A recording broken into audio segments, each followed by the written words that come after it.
So we're now live, Danny. Thank you. Good morning, good afternoon, wherever you are in the world. Welcome to this webinar, which will focus on some of the work of the CLARISSA program, which has been running over the last 5 years. My name is Danny Burns from the Institute of Development Studies, and I was director of the CLARISSA program for the last almost 6 years. I have with me also Dr. Jody Aked, who is one of our core researchers on the program. AK Maksud, who works for the Gram Bangla Yunnan Committee as Executive Director and was also a core researcher on the program, and Lizzie Hacker, who based in Nepal. The other two that I just introduced, focusing mostly on Bangladesh. Jody is going to give us an overview of some of the main findings. Lizzie's going to give us a detailed deep dive into Nepal and some of the findings that we had there, and Maksud is going to give us a deep dive into Bangladesh. So just to get us kicked off, I wanted to say something about the CLARISSA program. It's a large program, so it was over £9.5 million UK running across 5 years. It was a participatory program, so it involved over 25 action research groups, for example, running across multiple years with maybe 500 meetings of children and business owners. It involved working with many children, collecting 800 stories and analyzing the stories and so on. So deeply participatory program, which also used a whole variety of other methods, which Jodie's going to describe in a minute. What we were trying to do within this program was to understand the pathways of children into child labor, to understand their working conditions, and to understand something about the businesses, the small businesses in the informal economy and domestic markets where these children are working. So we had to use a whole variety of methods to do that. And in this session, we're really going to focus on the detail of what we found. So I think I'm just going to hand straight over really on that note. Oh, just to say before I hand over, which is to say that our focus areas, if it wasn't clear, are leather in Bangladesh and the adult entertainment sector in Nepal. So these are the two areas that we focused on, the two areas where we're sort of exploring all of that knowledge in detail. So firstly, over to you, Jodie. Thank you. Thanks, Danny. Can you see my screen? Yes. Okay, thank you. So yeah, as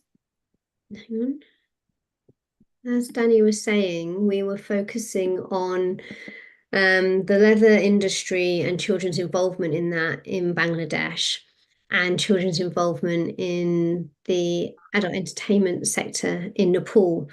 And this was intentional because we really wanted to focus our work on the worst forms of child labour. So we needed sectors where that was undeniable, where children are facing the most danger and the most harm.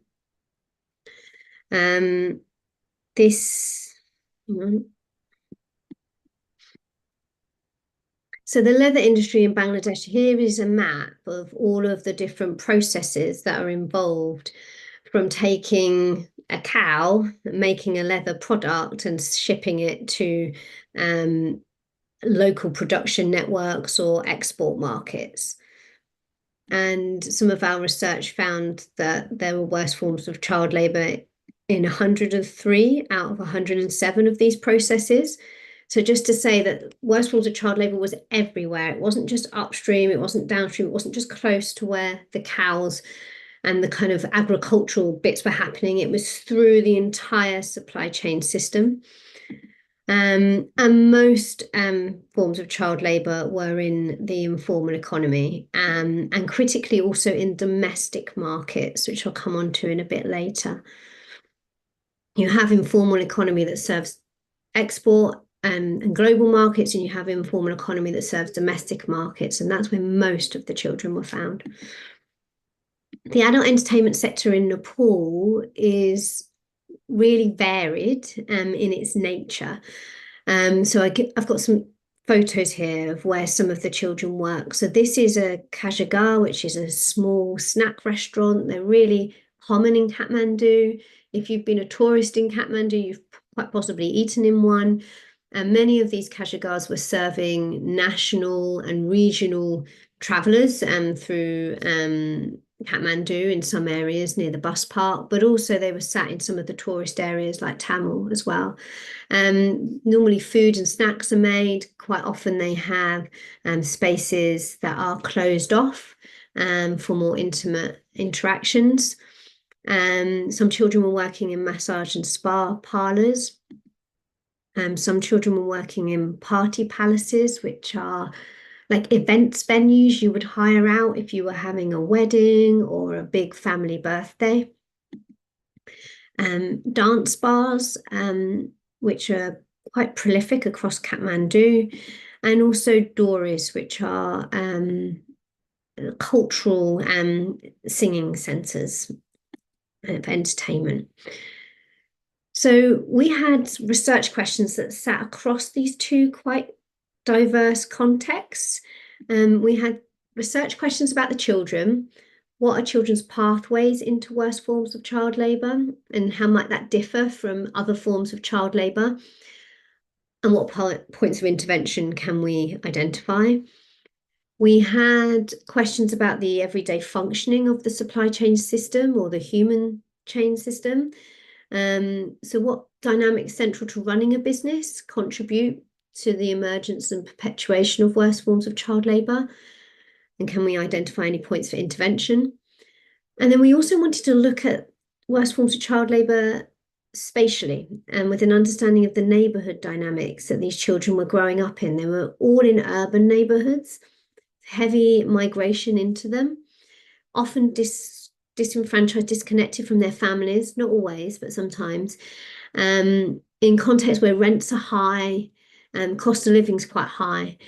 So what were those experiences of those urban neighbourhoods, some of which have developed really rapidly in the last few decades? And how does those neighbourhood characteristics also contribute to where worse forms of child labour emerges, and why it is quite a difficult problem to overcome, to why it continues? And can we identify any points of intervention? As Danny mentioned, the programme has a methodological approach which is deeply participatory. So while I am the one reporting these findings to you, they have involved hundreds of children, families, business people, and they have been the ones who have done the research and analysed it. And in a way, we're just the spokespeople for them. We used a lot of different methods, from your quite standard like social science methods that you would recognise: interviews, surveys, workshop, focus group discussions, but also some quite different methods. So to get a deep sense of children's experience of worse forms of child labour, we would accompany them for the day. We combined GIS mapping that could locate them in their neighbourhood with surveys of their experience and qualitative observations and ethnographic observations from adult researchers as well. So we were combining the child and the adult's lens on their experiences, which could be around, scolding in the workplace, could be around harassment on the streets, drug-taking behaviour, a whole array of challenges that these children navigated on a day-to-day basis. We also did some work shadowing of small businesses. So this was one of the pieces of work that I suppose required the most trust building and relationship building. And perhaps Maxu can talk to a bit, but we spent 3 or 4 days with businesses, just alongside them, learning about how they run their businesses and the pressures they face. So to say that we were kind of multi-stakeholder, so obviously we centered the child, but we were also interested in the other people, like the business owners, who were really, really close to worse forms of child labour. And as much as possible with our analyses processes, we were quite complexity aware, and I'll mention that in a moment. But at the core of all of these different methods was an action research, a systemic action research modality, which I think we had about 25 systemic action research groups, and most of them run by children, some of them business owners. And there were over 400 meetings of children involved in those, where they were looking at the data, they were figuring out what else they might need to know, they were creating theories of change about what action they might put into place, they were putting that action into place, they were reflecting on what was effective to shift some of the systems dynamics, and they might go and have another round of action. So this research learns from doing as much as it does from theory or observation. So I'll just give you a little insight into the life story collection process, just to give you a sense of the deep participatory nature. Across Nepal and Bangladesh, we collected over 800 life stories. Well, children collected them from other children, and then different groups of children were involved in the analysis. So here on the right-hand side, you can see children drawing mini system maps of the stories, so looking at the factors in the stories and seeing what connected to what. And then they would, in big groups, cluster the key themes in all the individual story maps. And then they would make a big systems map, and they integrated these mini maps into the large, big systems map. And you can see here children thickening the connection lines between different factors. So the number of times they got thickened reflected the number of times that causal pathway was found in the 800 life stories. So from a very complex picture, they could step back and see the dynamics and the pathways that were most significant across this huge data set, which gives us confidence about what we found about specifically worse forms of child labour versus other experiences. So this is just the action research groups. There were 25 of them, just to give you a sense of what they ended up working on. Some worked on workplace conditions and improving those. Some worked on journeys to work. Some worked family violence, access to birth certificates, which often prevented children from getting work in the formal economy. Addressing NGO livelihood initiatives that hadn't kept them out of worse forms of child labour, and also working with schools to support children who wanted to continue their education while also needing to bring in an income for their family. I'm now going to just break down the findings, children, supply chain, neighbourhoods. This is quite high level. It was a 5-year research programme. So if anything strikes you as interesting or perhaps not detailed enough, then save it for the Q&A at the end and we can pick that conversation up. But as a kind of overview, we found that health crises create a unique and distinct pathway into worse forms of child labour. So when a family member has a health crisis or dies, an income has been lost at the household level, and that can directly put a child into work, and with very limited choice about the kind of work that they take. And child labour in the adult entertainment industry was particularly driven by family abuse and family breakups, and children feeling disenfranchised from the family.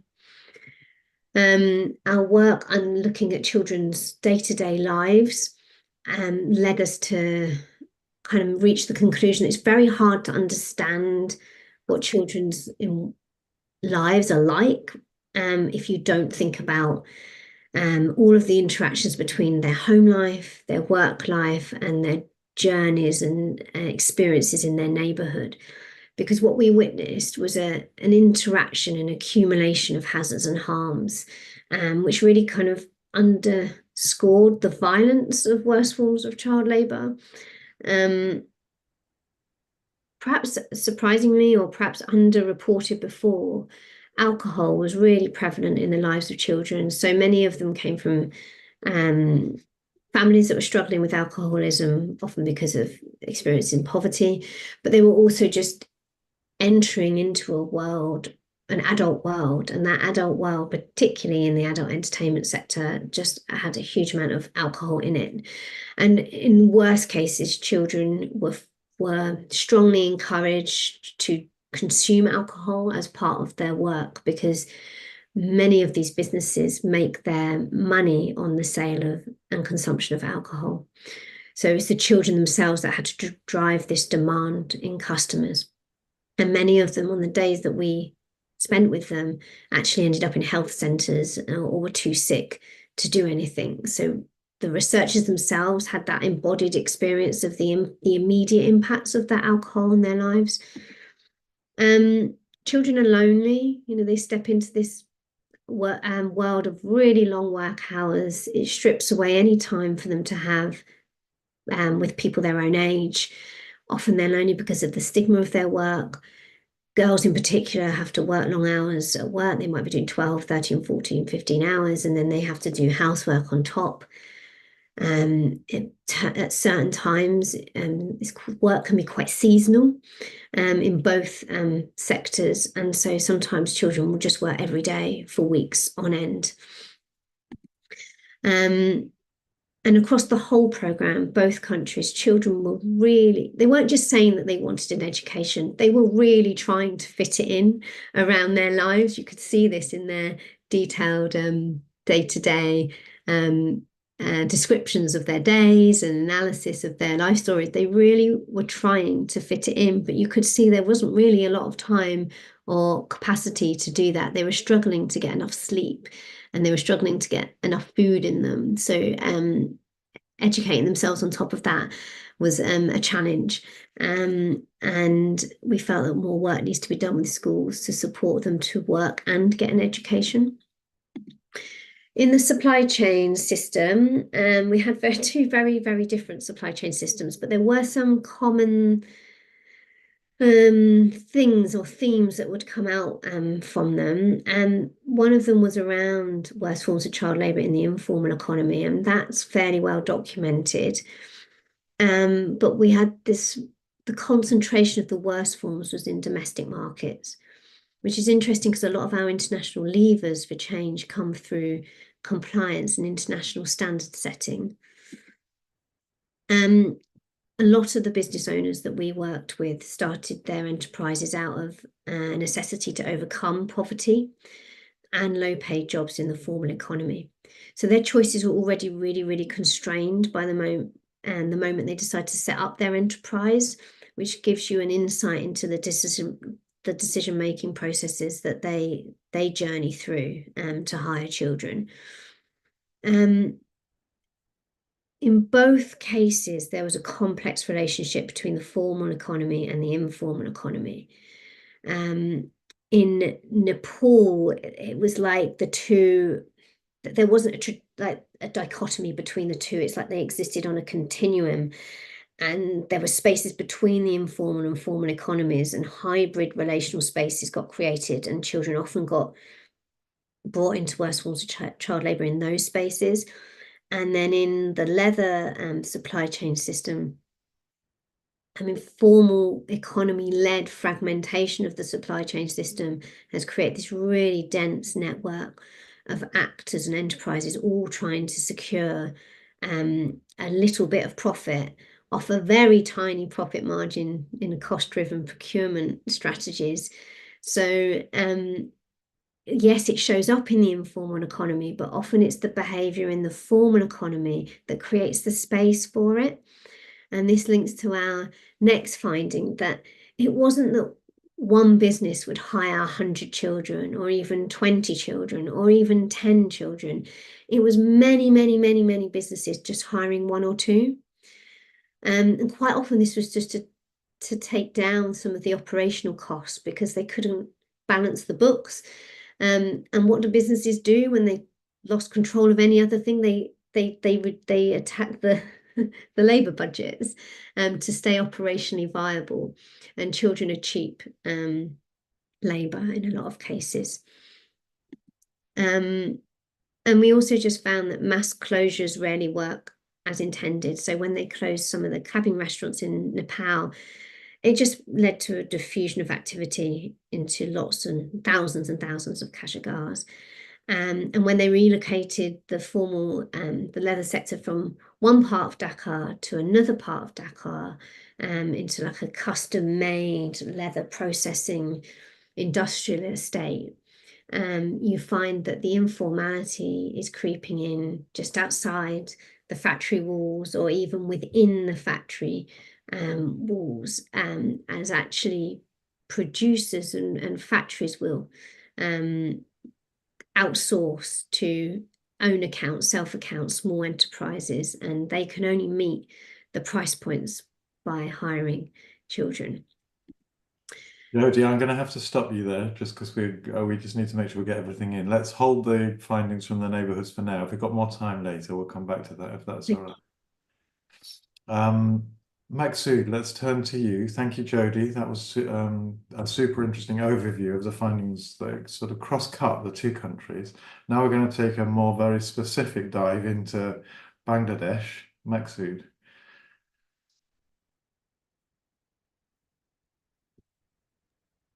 Thank you, Danny. Thank you, everyone who are attending in this webinar for your time. I'll talk about, what worst form of child labor looks like in leather industry in Bangladesh, and another issue that is working with the informal business and its experience, as Jodie said also. I'll talk on these two issues, 5 minutes each, or maybe I have been allocated 10 minutes for that. As Danny said that we are with this CLARISSA initiative for the last 5 years. I'm also involved with these processes from the very beginning. And throughout my work experience, I found that in the leather sector in Bangladesh, a lot of children are working, and almost all the children are working on an average 12 to 18 hours a day. And while we involved with different research processes, especially serving the slum areas, to find the children in the supply chain of the leather sector, as Jodie said, 107 processes of the supply chain. We investigated into each of the process, and we found 103 processes are engaged with the children and their, massive involvement. And what we found that there is coercion, and there is torture, and there is a restriction to leave the workplace, especially when their shipment date come closer. Then factory owner, restrict all the workers, including the children also, to leave the factory premises even in the night.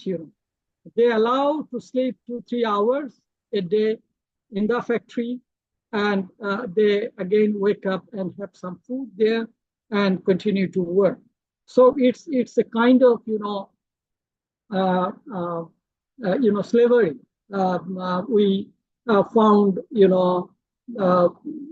slavery elements in this here also, because workers are tortured, especially children.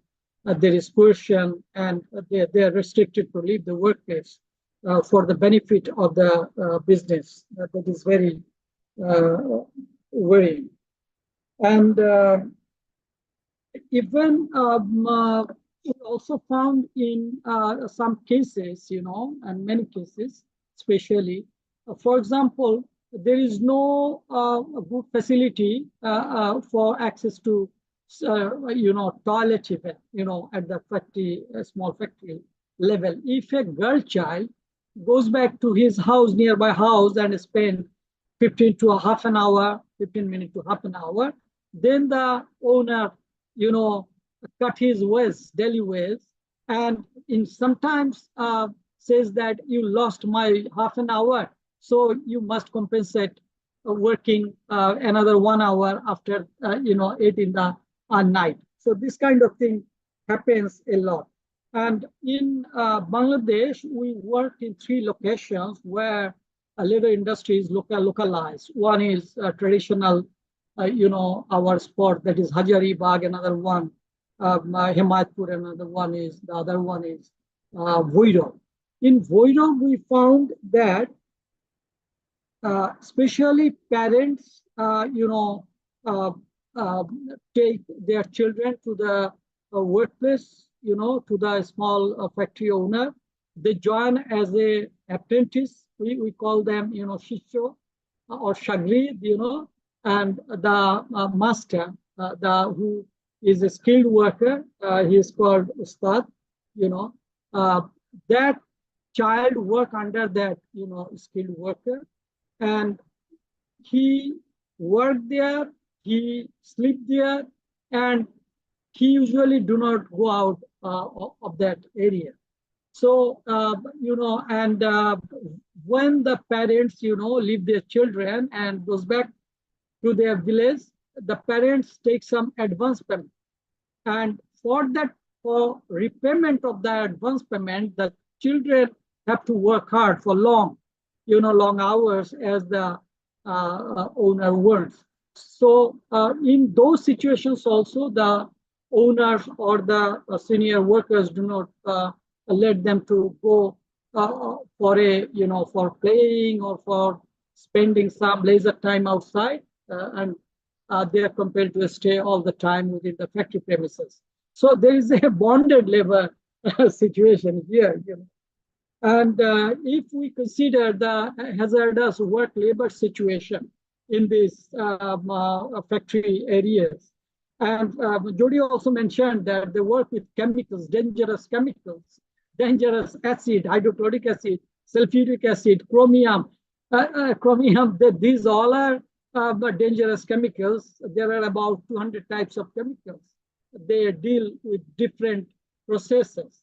And so, their working environment is so dark, sometimes, and lack of ventilation, and small children are assigned to perform dangerous shoemaking activities with dangerous machines, Sometimes, their fingers go into the machine and lose their fingers, and they more often cut with these sharp and dangerous machines, though for those, children are not suitable, only the trained workers are suitable for this. And we also observe that many child workers cannot afford a good breakfast or lunch while they work, They work with hungry stomach because the money they earn, they cannot afford 3 square meals a day. That is very clear. And now I'll talk about for a few minutes about the working with the informal businesses, about our experiences. And while we work with the small businesses, and as Jody said that, we not only conducted interviews and collected information from the small business owner, we also stayed in the factories, 6 factories, for full 4 days, from opening in the morning, 8 in the morning to even 12 in the night. That is called shadowing.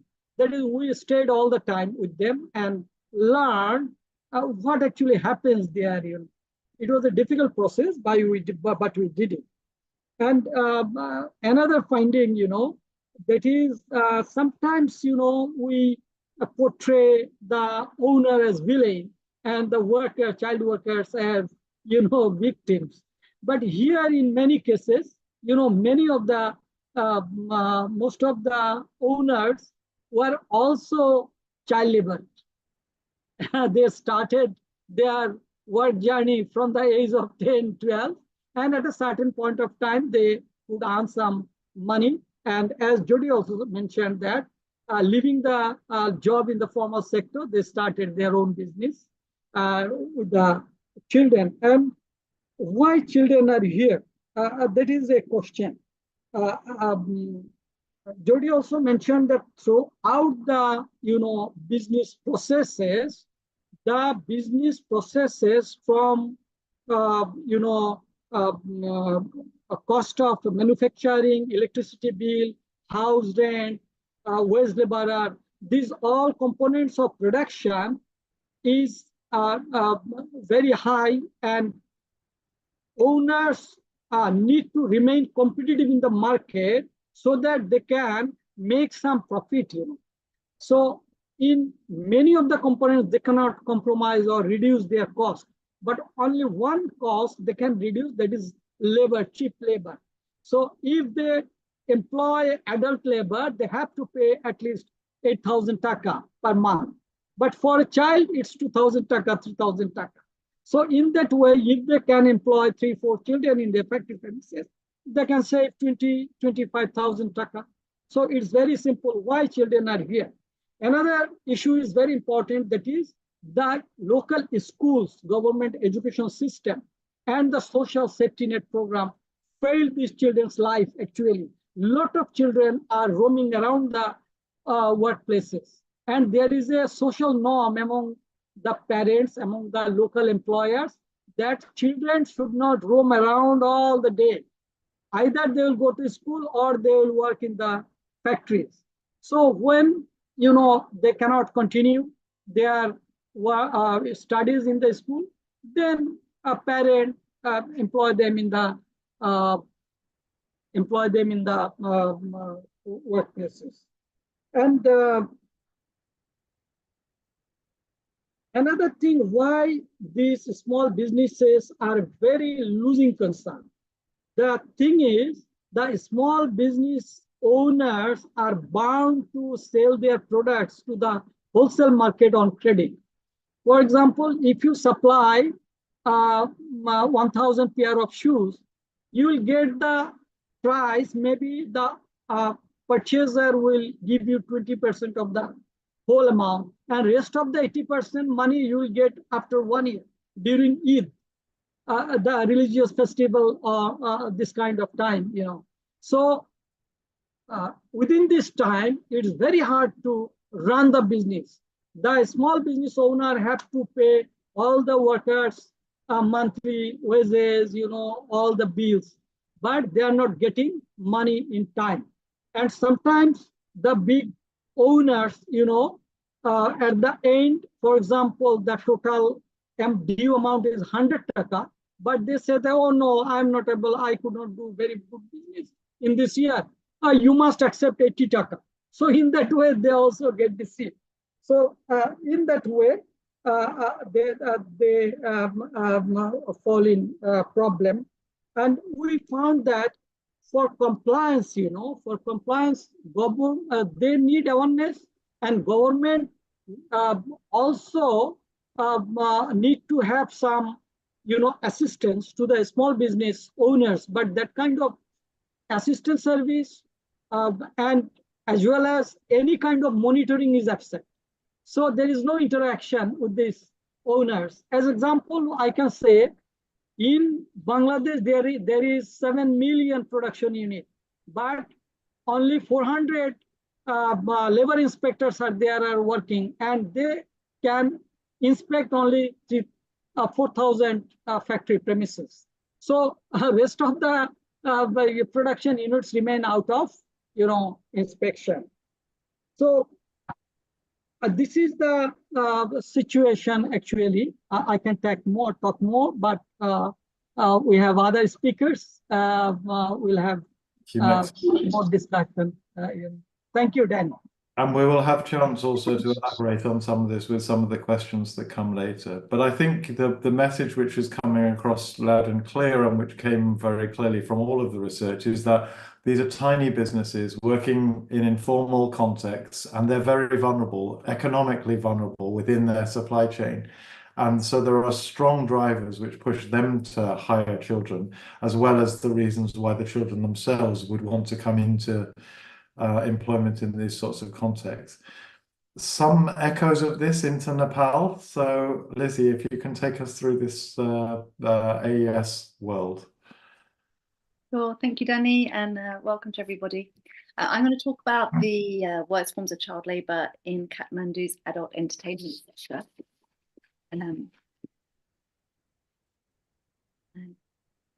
Jody has done a brief outline of Kathmandu's adult entertainment sector, but just to reiterate, we worked with numerous businesses in the adult entertainment sector. As Jody said, it's a very diverse sector. It ranges from larger scale night entertainment venues such as dance bars and dories, so the folk dance bars, but also includes very small scale, highly informal businesses such as kajagars or snack shops and massage parlors, which are often just run by a single, often women business owner, employing just 1 or 2 staff members. There's a lot of difference between the venues. Some venues, such as dance bars, have more of an overt relationship with the sex industry, whereas others are more ambiguous. Jody talked about this diffusion, where now sexual services are also quite common in kajagars in certain areas, even though they're kind of ubiquitous across Kathmandu. In certain areas associated with the AES, they're known to provide or facilitate sexual services also.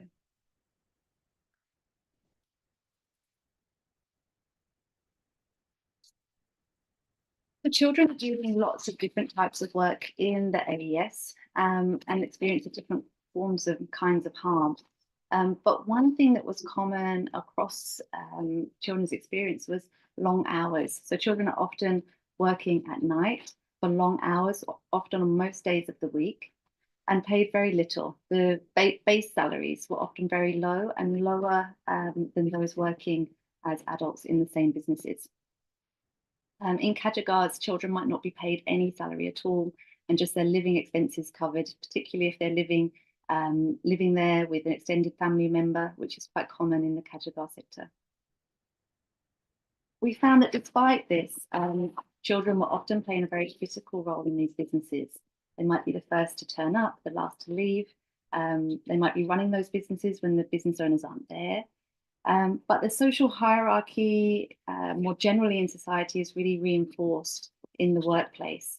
And the children were very much at the bottom of the workplace hierarchy, subject to belittling language, to verbal and physical abuse.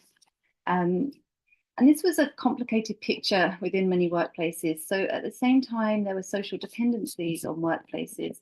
Children often relied on these places for a place to be, to spend time in. And owners could also provide some forms of protection, some forms of support. And this complexity, on our website, we have the work shadowing accounts, and this complexity is really shown in the massage parlor work shadowing account, where we see Maya, who's a business owner, employing 2 teenage children. And in that massage parlor, the children use it not just as a workplace, but also the place to hang out, to look at their phones, to eat, to escape from quite complex family circumstances at home. But they're also subject to belittling and derogatory language. They're made to do very menial tasks. There's a lot going on in that work. So it's a complex picture.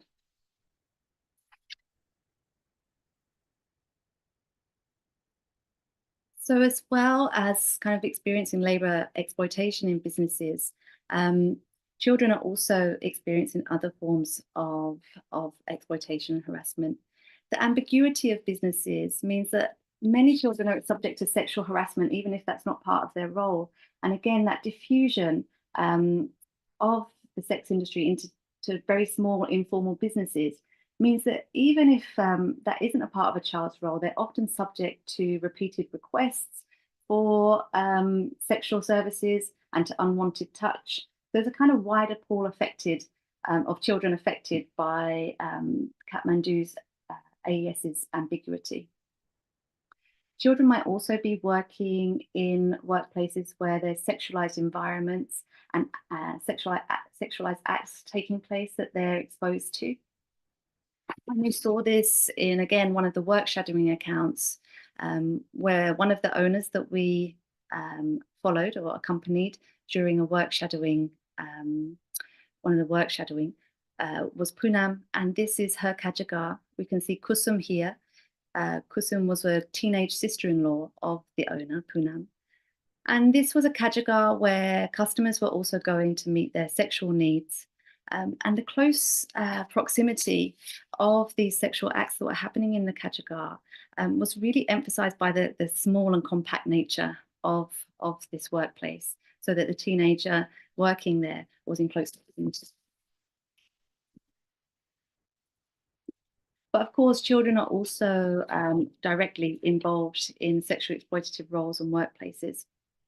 There's a lot of detail on this on the website and in the reports, but I wanted to draw attention to two aspects of that are quite significant. One is that pay structures often incentivize children to engage with guests in physically intimate ways so that they could earn more. You remember, base salaries are often kept very low, particularly for children, which made them reliant on tips and commissions from engaging in roles that were sexually exploitative. They were kind of subtle forms of economic control. And although there are examples of this being reinforced violently by owners who needed to appease customer demands for levels of intimacy in a very competitive market, many girls described a tacit acceptance and normalization of these roles that are sexually exploitative. Another aspect that is significant is that often the forms of exchange for sexual services was indirect. So business models relied on the sale of non-sexual services, such as highly priced alcohol.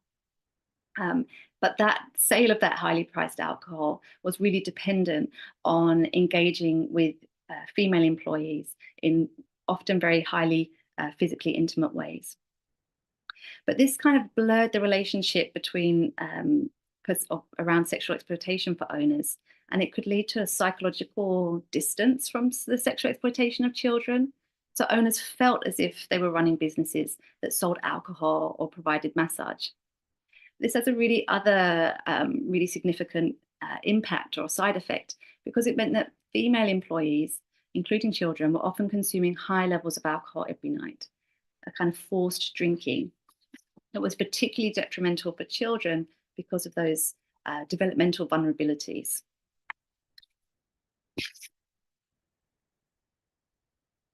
I just have a quote here from one of the life stories, where one of the children says, "So we have to drink there. The business doesn't work otherwise. That is how we provide entertainment, by sitting and drinking together with them. So we had to drink with them forcefully, even though we felt like throwing up." As Josie said, part of it was understanding the accumulation of harms and how they could reinforce each other. And we see this in the accounts of some of the children that we followed or accompanied in a day in their life. So children such as Mona, who we accompanied on a typical day.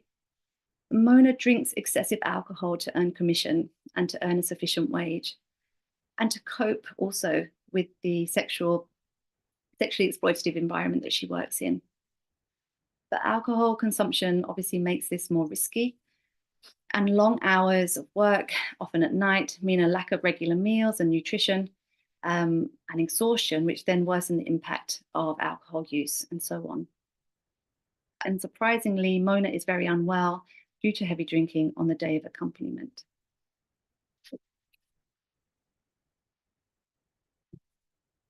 Also, by looking at children's typical days and looking at their lives more holistically, we see how what they do inside work is also affected by their world outside of work. That's also part of the picture. We see girl children managing the burden of household responsibilities. That can extend working days to 16 hours or more. Some children were working pretty much every waking hour. At the same time, they might be managing stigma because of the association of the AES with the sex industry, and that causes anxiety and for them to have to hide their work from their families. And that hiding then leads them to live further away from their families, extending their journeys to work and making the risk of sexual harassment on those journeys or violence more acute, especially when they're returning from work at night. So understanding these harms is really important in a sector where there's a narrative of the AES being associated with easy work, easy money. We heard that narrative utilised by children, by business owners, and even more widely, despite the juxtaposition of that statement with the lived realities of children.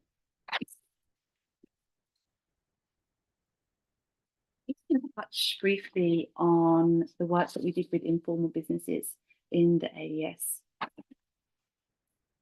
So we've had, as well as work shadowing and semi-structured interviews, CLARISSA supported 3 business owner-led participatory action research groups with different types of business owners. So one with night entertainment workers, one with massage parlor owners, night entertainment owners, massage parlor owners, and kajagar owners.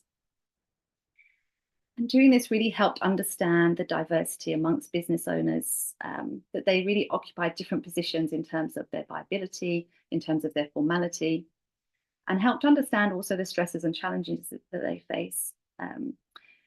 For example, women business owners in the kajagar sector are often themselves structurally very disadvantaged people facing challenging circumstances. We found that they were using their businesses as safety nets in response to personal or family crises. And many had also previously worked in the AES sector themselves. So it really emphasised that those categories can be blurred between a victim, survivor, perpetrator, more blurred than we thought previously. We see how these women are often operating in really highly competitive markets. This is an illustration from the neighbourhood mapping that we conducted. This is a street in Gongabu, where business owners estimated there are 1,500 kajagars in that area. And this was actually a street where there are about 40 kajagars on each side of the road. It's a highly saturated market, and it's difficult to make businesses viable in this market. And so often business owners would make the most of opportunities that arose to them, one of them being hiring children as cheap labour, but also boosting sales through providing sexual services. So it might be that a waitress would also sit with a customer and engage in sexualized ways in order to boost the sale of alcohol or food. This was often done in an ad hoc or loose way as they responded to business pressures that they faced, and also the opportunities available, such as a steady supply of young girls needing employment.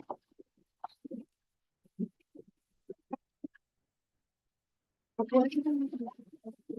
that in some parts of the AES, business support is really required by these business owners. So, for example, while the night entertainment owners had a professional association that they could work through, the massage parlor owners didn't, neither did the kajagar owners. They had no experience of collective organization. Kajagar owners also needed help with registering their businesses, with establishing collective forms of support, because they were often finding that they were being harassed by customers, that they were facing non-payment by customers. So they needed support in order to provide the space to then implement different types of business practices to change the norms in that sector and improve the issue of worse forms of child labour. Participatory groups, we found that psychologically safe spaces where issues around worse forms of child labour could be reflected on really crucial. One way that it was crucial was that it allowed business owners to reflect on and understand the issue in a non-judgmental way. Often previously, they'd related worse forms of child labour with the very most egregious forms of child labour, such as trafficking and coercion.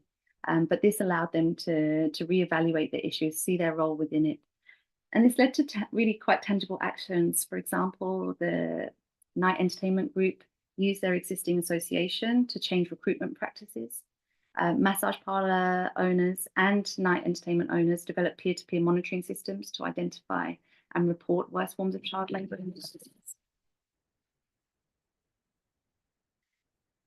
And so this really saw a shift around how we see business owners and seeing them also as agents of change in shifting system dynamics in the adult entertainment sector.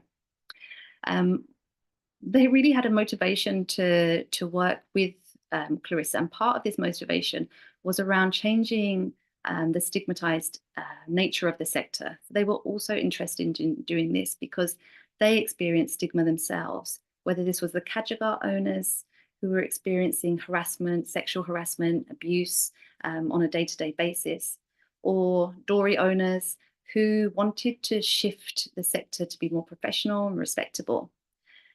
And so an important kind of entry point was kind of finding this synergy between business owners who wanted to improve the sector and also reducing worse forms of child labour and tackling that issue, being synergistic with that motivation. I think it's notable that although some business owners were wary about joining the action research groups, there was definitely a cohort of business owners that were interested in changing business norms in the sector and tackling worse forms of child labour. But there was diversity there. So there's different business owners needing different types of support, different ways of working on the issue. I think I'll leave it there. Thank you, Lizzie. Thank you. And we can begin to see, you know, in a way, as Jodie started to paint the picture at the beginning, lots of commonalities. And, you know, some that strike me are around the blurred boundaries. That a lot of what we found out was that it was children in Bangladesh who later created businesses that employed children. It was AES workers who'd been working in the dance bars, who perhaps got a bit older and were less able to make money, that built a business with a Kadrigar, and then that business then started to offer different types of either direct or indirect sexual services and so on. So it's like an ecosystem which connects to the life cycle of children. And if we don't understand that ecosystem, it's really difficult to think about solutions. And it's certainly not helpful to paint the businesses as the perpetrator and the children as the victims, because they're all interconnected. I think the other thing that came out very strongly in all of these is the need to understand the whole life of the child, that some of these children are traveling an hour or two to work and back, as well as their 12 or 13 hours work in the night, as well as their 2 hours housework and so on. So to just focus on what they're doing in the workplace can be problematic. And in some cases, for some of these children, actually their workplace was their haven. And actually things were much worse at home. That's clearly not the case for lots of the children, where the workplace was also a place where they're, you know, dealing with chemicals, breathing in toxic fumes, carrying heavy loads, and all of the awful things that we've heard described, you know, so far. We've only been able to touch on the surface of this, both in terms of children's experiences and in terms of you know, what these businesses have to do to survive. What we've tried to do is to elaborate on this, or to really sort of to show you in more detail what this looks like through a new website, which is a sister website to our main website, clarissa.global, and it's called Hard Labour. It's the Hard Labour website. You'll see it'll go into the chat. It's called hardlabour.info. This is an immersive site, and I'm just going to show you at least a sort of a flavour of it, so you can use it as a resource. I just want to check. Let's see if you can see all of that. Can you see all of that now? This is the Hard Labour website. And you can see from the strip at the top, there are stories about children's days, which came from the methodology where we worked with children to explore their whole day and their whole life. There are stories about businesses, which came from the shadowing.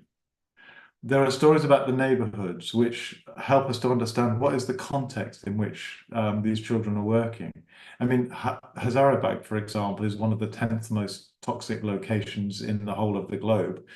That has an impact on children who are working.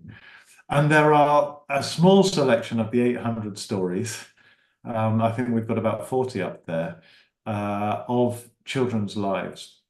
One thing I should say is that, and I was just thinking about Lizzie, you talking about various people in the Kadrigar and so on. All of the names have been anonymized. They've all been changed. They're not the actual names of people, and that's the same for this website. And you will also note that there's a trigger warning on this website, because some of the stories are quite difficult, quite harrowing, potentially traumatic. So when you go through this website, bear that in mind. But I just wanted to show you the structure of this website. So on the left with the pink, you've got all of the Kathmandu stories. And on the right with the light brown, you've got all the Bangladesh stories. And in each of those, you've got stories of children's days, stories of businesses, stories of neighborhoods, stories of children's lives. So if you click, for example, into children's days, then you'll have a whole selection of children that you can look through and you can explore what their day looked like. And I'll just take a random one, and you can see through that you'll go through a mixture of their story with illustrations and photographs of what their day looks like. On this particular day, this child was sick, you can see. And so it sort of it picks up a sort of a real life experience of what that day looked like from moment to moment, what the environment she works in looks like, what happened at 5 o'clock in the morning, and then at 6 in the morning, and she's going to college, and then she's going to work, and so on.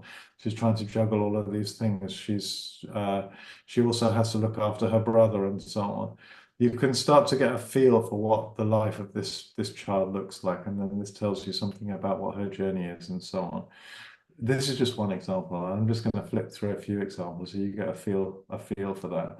If you look at some of the businesses here, this is a Bangladesh business. This is a tanning business.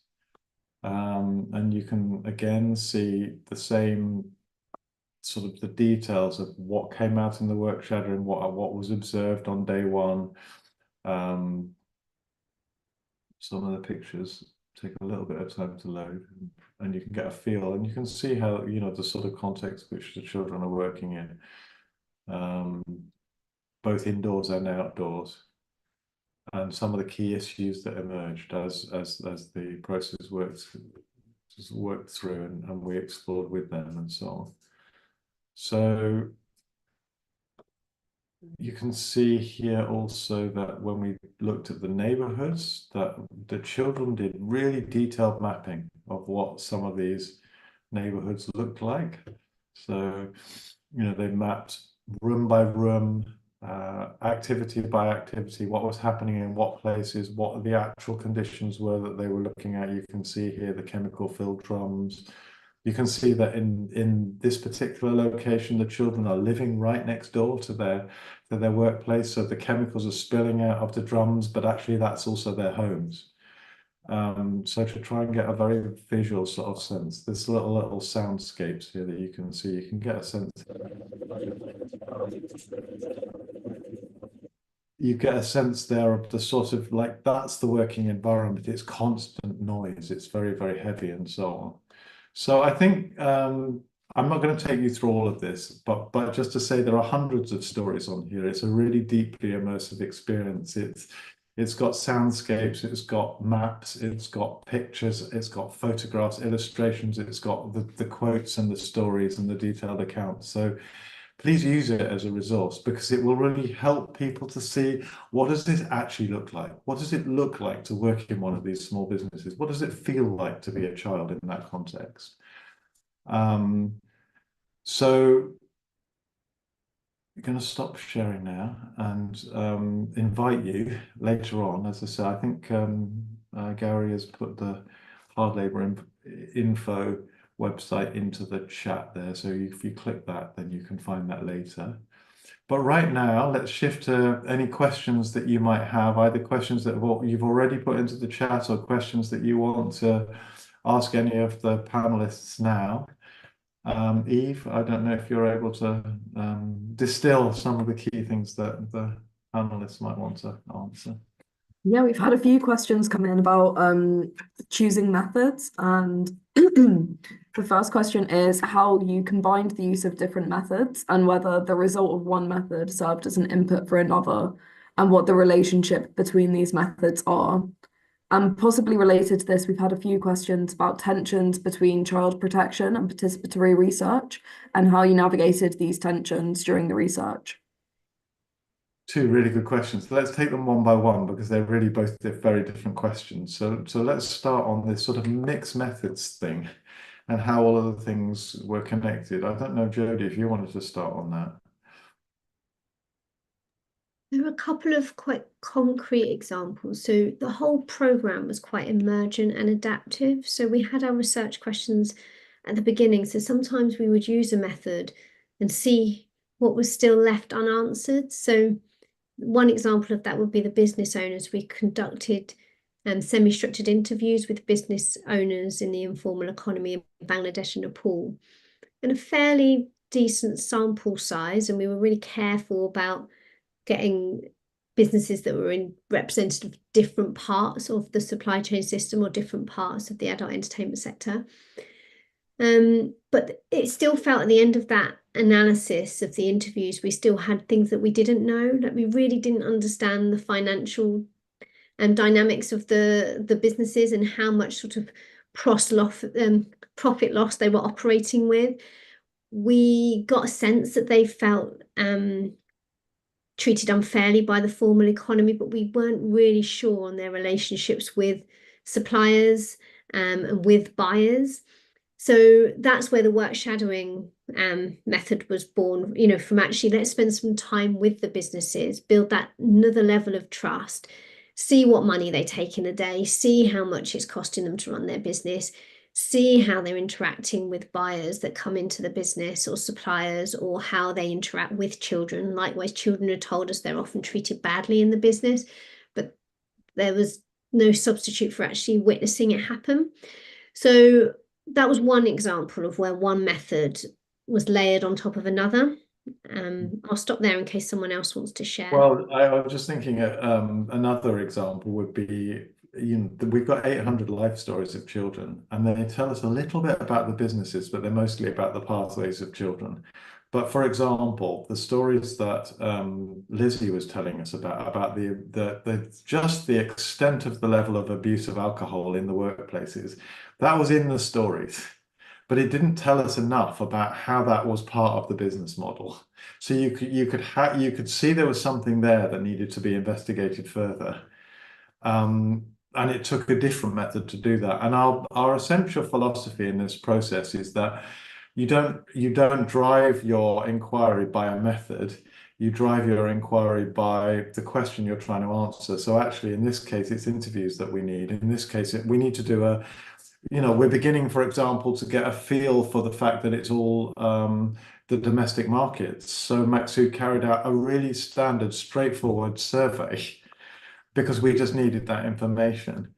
So it's not that the method drives the process, it's the question that drives the process, and we use different ones for different things. We couldn't get to the day in the life of a child unless we actually worked with a child across the whole day, accompanying them and so on. And these methods evolved, I guess. But I think what I would say is that all the methods are different, but to some extent they were all participatory because the analysis was always collective. So that, even when we did surveys, we had teams of people looking at the results of surveys. When we did the analysis of the stories, we had big workshops of 30 or 40 children or adults analyzing what they found and what they saw. And the same with the day in the life process, that we brought back everyone who's involved into collective workshops, and they collectively analyze what they found, and then they're able to draw some of the links, and then they're able to say, but we still need to know this, and then you can introduce another method. Lizzie, Maksud, did you want to add anything to this, or should we shift to the next one? I think you covered the first one. The second one was safeguarding related. Yes. Reflections on the safeguarding issue, Maksud. Did you want to say something on that one? How do you balance this participatory approach to working with children with the safeguarding of the children? Yes, Danny,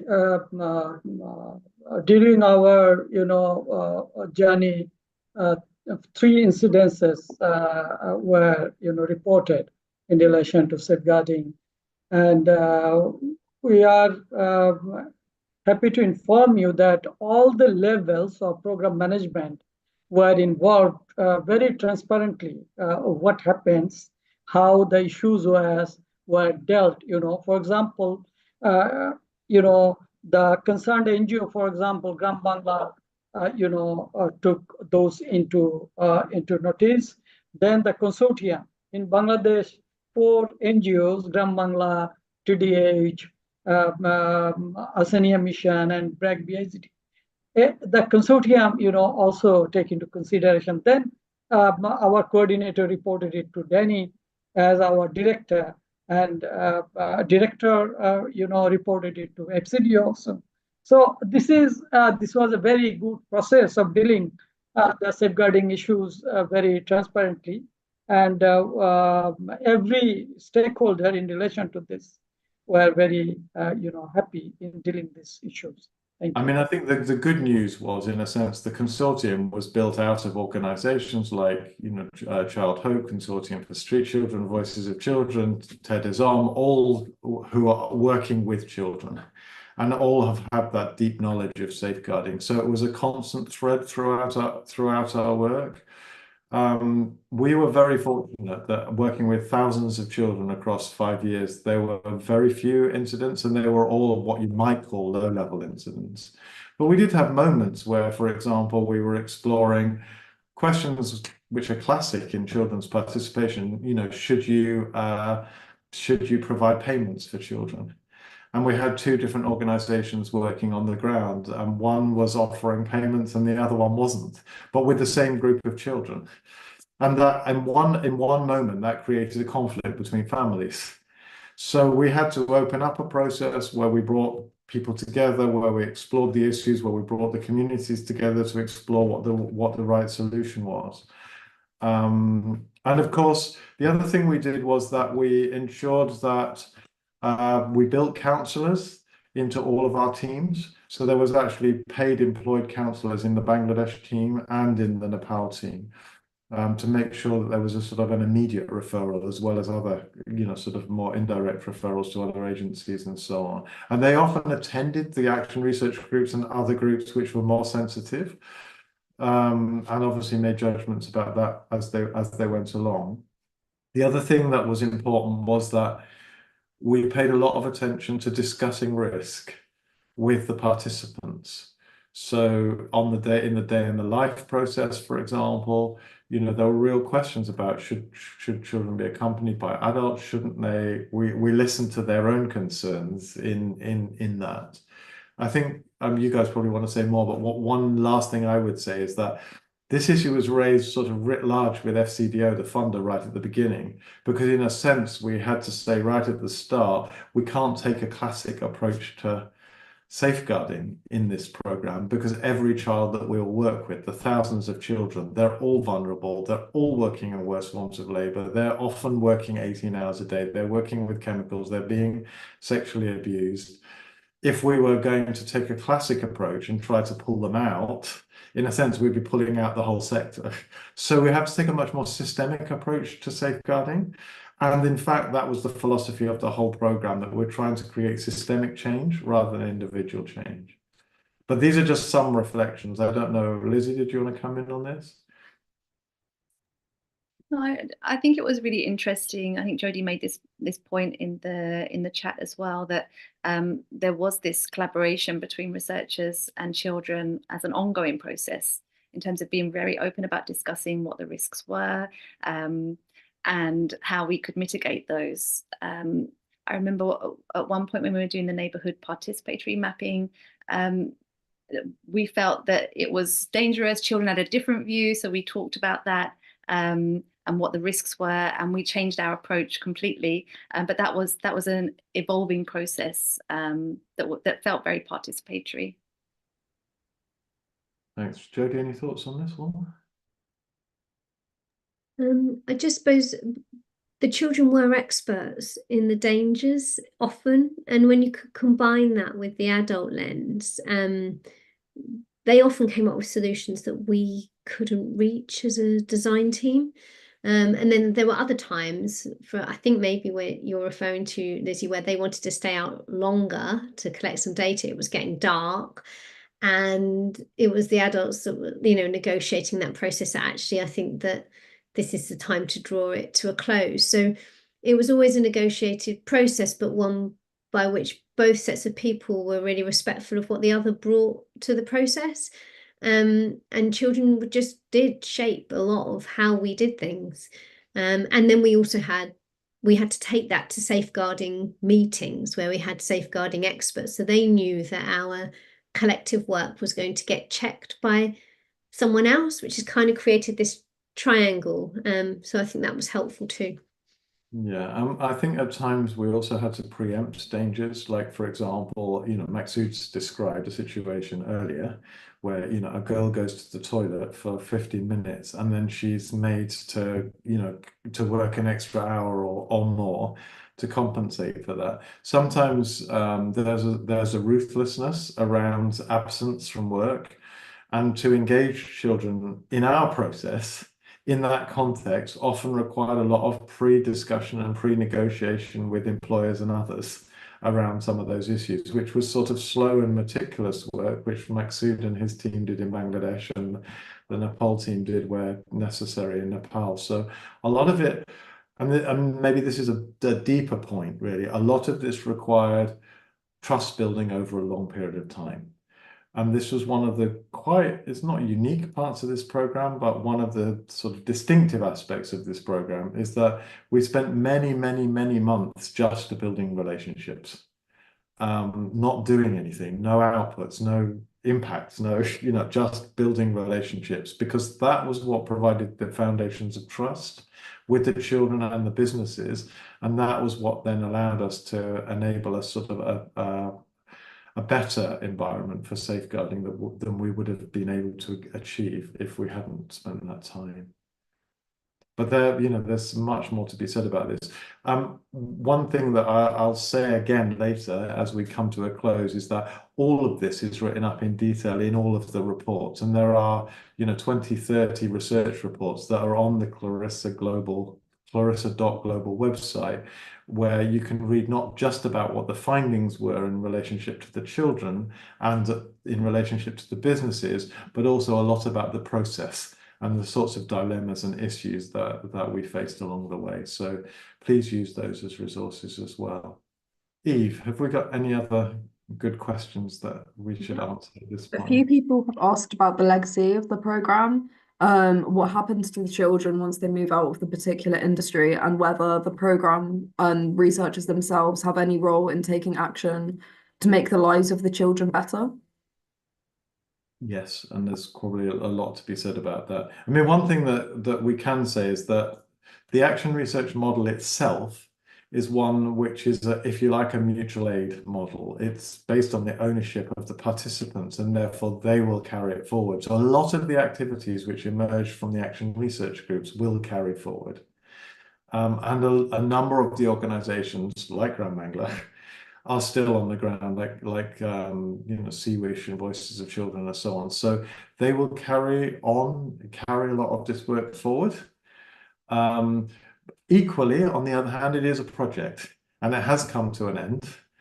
And there will be children that, will end their journey with us as the project comes to an end. I think the one thing that I would say is the whole philosophy of this program was system change. In this sector as a whole, there is a lot of work around, what's variously described as rescue and other types of processes, which correspond to a particular model of child protection, where you take the child out if you discover that there's a problem. One of the issues that we face is that what we know from our understanding of these businesses and the dynamics of the children is if you take those children out, they'll just be replaced by another child. And if you take that child out, they'll be replaced by another child because the system's exactly the same. So what we've been trying to do in this program is open up pathways for systemic change. And we hope that that'll have some traction and make a longer term difference. But we don't think that just taking out an individual child, although it's of course beneficial to that child, is going to change anything significantly in the long run. Reflections from you guys? Yeah, I think also it's interesting in Nepal was that the pathways out, if you like, of the AES were not always obvious, or that also didn't obviously lead to a perfect solution. So one of the action research groups looked at how they could move or transition into roles in the non-AES sector. And what was really interesting was that just offered great learnings about how actually in other sectors like the hospitality sector that were nothing to do with the AES, they also were experiencing very low pay, job offers that were actually lower in pay than the AES sometimes. So an interesting, if you were to look at it systemically, is okay, well, what can be done about the jobs in the formal sector or non-AES sector as well? So that if children are able to leave the AES, that they can leave in a way that they can get decent employment opportunities there also. Yeah, and an issue which came up very specifically in relationship to AES was just how difficult it is to get out once you're faced with the stigma of AES into other sectors. So there's a whole range of issues there which need to be explored. One of the things that you will have noticed when Jodie did her presentation was that one of the groups decided explicitly to look at the failure of NGO interventions, livelihood interventions, to get people out of the sector. And that's often because, the training is for the wrong jobs. They haven't engaged the children in the process of thinking about what comes next. And that's also going to be critical. Jodie. Yeah, and when looking at pathways out, you come back to the systemic big reasons that children are in some of the work they do. And the health crisis issue was one whereby the children had huge amounts of debt. Quite often they were looking after an entire household, and they were looking after a parent who was sick, and they were shouldering those medical bills. So it was really difficult for them to disentangle themselves and take a job that paid even less, because we were with them when they were receiving calls being chased for money, to pay their parents' medical bills. So, but also the children had very real aspirations around education. And certainly one of the action research groups, I think was in Bangladesh, started working with the schools around part-time school provision. Because at the moment it was set up so you could go to school full time, but obviously you've heard how many hours these children were working. So if you dropped out of school, you dropped out of school. And if you wanted to re-enter, you had to go back in at the level at which you left. So you then might be in a class with children that were quite a lot younger than you.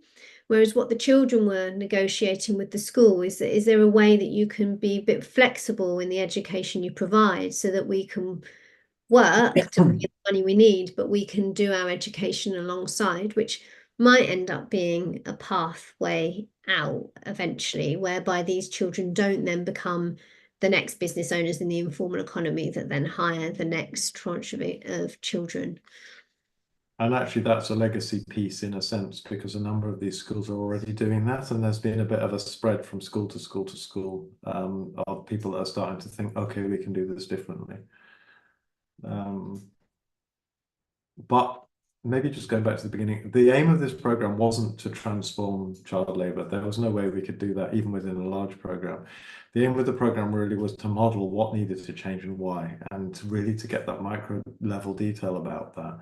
So I think the question now, in terms of how do we bring children out of child labour, is how do we, with that micro level understanding of these businesses and these other wider issues like education, how do we create the systemic change rather than the individual change? What would it take to change the business model? What does it require to focus on domestic markets and tiny businesses in domestic markets in order to change the system? How do we change the education system? How do we deal with that health crisis issue? I think it was something like 50 to 60% of the life stories had a major catastrophic health crisis. 50 to 60% of our social protection pilot case studies, major critical health crisis, which meant that either somebody in the family couldn't work or they had crippling medical expenses. You can't, there isn't a solution to that problem unless you've solved the core problem.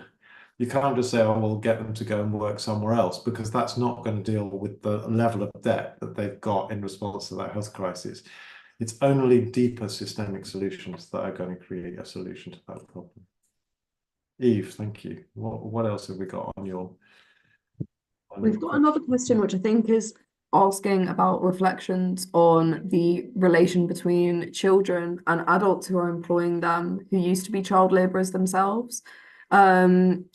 and what the relationship between them is, and if there's any feedback. And I think that is a really interesting part of the program, looking both at child labourers and those employing them. So maybe reflections on that relationship and any insights into how the adults who are employing child labourers themselves viewed the situation. Maksud, you talked a little bit about the employers also being previously child labourers, and Lizzie, you talked about how people previously worked in dance bars and so on, create kajagars as their small businesses and other things. Maybe you want to reflect on this. Either. Maksud, do you want to come in first? Yes, Danny, first of all, it's a social norm of the society. In our, slum community, and poor rural community, they think when a child grown up to 12 years of age, the parents as well as the children consider themselves, this is the high time to engage in work and earn something to alleviate some critical problem, financial crisis of their family. And the employer also think that, the children should work to learn, and we should employ them at a low cost, and it is helpful for their business. And they also think that it is helpful for the children and their family also, for learning skills and for helping their family financially. So this is first of all, it's a social norm of every level, that children should work. And children should, contribute in the family. And other thing is the exploitative practices that sustain the small businesses. That is the need of the informal business model. That's why they pull it into this situation. Yeah, I think there's a lot of similarities between the two countries here. The employment of children was definitely a business norm in these businesses. There were some AES owners who had even were working as children, like in dance bars, and then progressed to owning a kajagar, for example. When the kajagar didn't go well, they went back to working in a dance bar and then back again to a kajagar. So it just shows how blurry these lines are between kind of what we normally think as very distinct categories of employer and employee. One thing that was interesting is that often business owners felt that they had quite a benevolent role in terms of how they related with children, in two ways. One, that they weren't as bad as the others. So they weren't as bad as the ones where their children were trafficked or coerced, and it wasn't as bad as how they had experienced child labor when they were children. I remember one business owner saying, "Oh, well, when I was working in a massage parlor as a child, I didn't get any choice about what I do. The children working in my massage parlor have a greater degree of consent." I say that in inverted commas. But also that their role was saving them from destitution.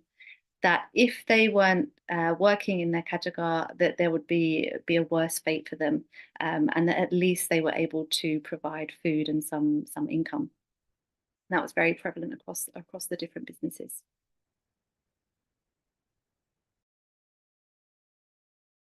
My audio back on. One of the things that we see is that often small numbers of children working in a very, very large number of businesses, and it's a norm to employ 1 or 2 children. And with that attitude that we're helping those children. So thinking about how we shift those social norms is important, but also thinking about how we work with a very, very diffuse range of businesses in the informal sector in the domestic markets. And maybe that's a sort of a good point for us to end on, which is to say it's very relatively easy to work with large corporations and their supply chains. There are a few key people that you go to. It's much harder to work with 10,000 small businesses or 20,000 small businesses, but that's where the children are. And we need to think about methods for doing that. I think Gary's just put up the film, which some of you might have seen yesterday with Chain Reaction, which starts to give an indication of a bit more on how we've worked with the small businesses. We're modeling a way of doing this. It's only one way of doing it, but the sector as a whole needs to get to grips with how to do this. If you take this approach, it's an approach which, if you like, where people take leadership, the business owners take leadership, they try to stimulate the change, they build the culture in their area, which is breaking the norm of hiring children. They inspect it, they take it out to the next areas, it grows and it spreads out. And that's the only way you're going to get to tens of thousands of businesses. You're not just going to do it by sending out a message from central government saying, please don't employ children. That's just not going to happen. So we need new ways of thinking, new ways of doing things. And we really need to understand both the pathways of the children into child labour, but also the dynamics of these small, precarious businesses and what they need in order to be able to move away from this norm of hiring children. So I think I'm going to bring us to a close there. There's still questions that could be answered. I hope they can be answered by your detailed examination of the research reports that are on the website. And just to remind you of three things. One is that the Chain Reaction film, which is a documentary film which summarizes or distills a lot of what we've done, was launched yesterday and is now available to watch on YouTube. And Gary has put the link into the chat.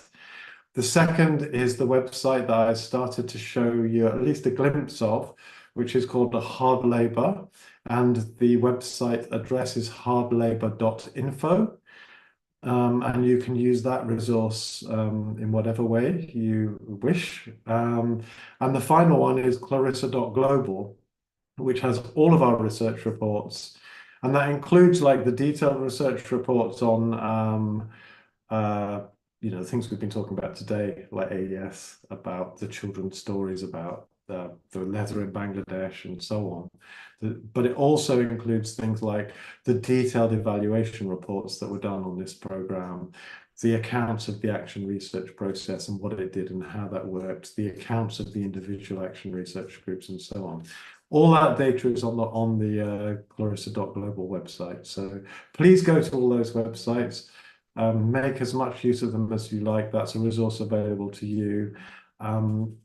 As far as we're concerned, the next stage in this process is tomorrow, where we're going to be focusing on the adaptive management, what we call participatory adaptive management, which was almost like using the action research model as a way of managing a large program.